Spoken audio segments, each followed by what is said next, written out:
తెలంగాణలో బీసీ రిజర్వేషన్లపై నేతల మధ్య డైలాగ్ వార్ నడుస్తోంది. సీఎం రేవంత్ రెడ్డి వ్యాఖ్యలకు మాజీ మంత్రి కేటీఆర్ కౌంటర్ ఇచ్చారు. రాహుల్ గాంధీతో సీఎం రేవంత్ దోస్తీ ఒక డ్రామా అన్నారు కేటీఆర్. మోదీతో కుస్తీ పెద్ద డ్రామా అంటూ సెటైర్లు వేశారు.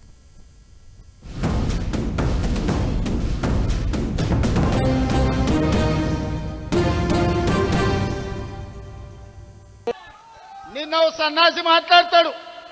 ఎన్నికల కమిషన్ కలవనికి వచ్చిన ఢిల్లీకి రేవంత్ రెడ్డి జంతర్ మంతర్ల డ్రామా చేస్తున్నాడు.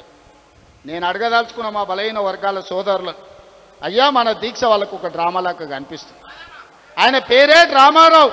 డ్రామా నీ ఇంట్లో ఉంది, నీ ఒంట్లో ఉంది, నీ రక్తంలో ఉంది, నీ పేరులో ఉంది. మీ మొత్తం కుటుంబమే డ్రామాలేసి బతికే కుటుంబం మీది. మాకు డ్రామాలు అవసరం లేదు, చిత్తశుద్ధి ఉంది. మీ ఇంట్లోనే చక్కగా లేరు.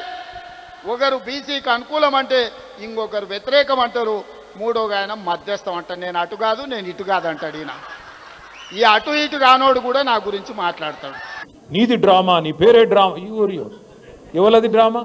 నేను అంటున్నా ఇవాళ రేవంత్ రెడ్డి గారు, రాహుల్ గాంధీతో నీ దోస్తీ ఒక పెద్ద డ్రామా, మోడీ గారితో నీ కుస్తీ ఇంకా పెద్ద డ్రామా, చంద్రబాబుతో నీ దోపిడి, చంద్రబాబు చేస్తున్న జల దోపిడీ విషయంలో నువ్వు ఫైటింగ్ చేస్తున్నట్టు చేసుడు అది పెద్ద డ్రామా, నీ మేనిఫెస్టో ఒక పెద్ద డ్రామా, నీ డిక్లరేషన్ దానికంటే పెద్ద డ్రామా, అన్నిటికీ మించి అసలు నువ్వు కాంగ్రెస్ పార్టీలో ఉంటావని నమ్మించుడే దానికంటే పెద్ద డ్రామా. అరే రే రే రే ఎట్లా నమ్ముతురో నాకైతే అర్థం కాదు.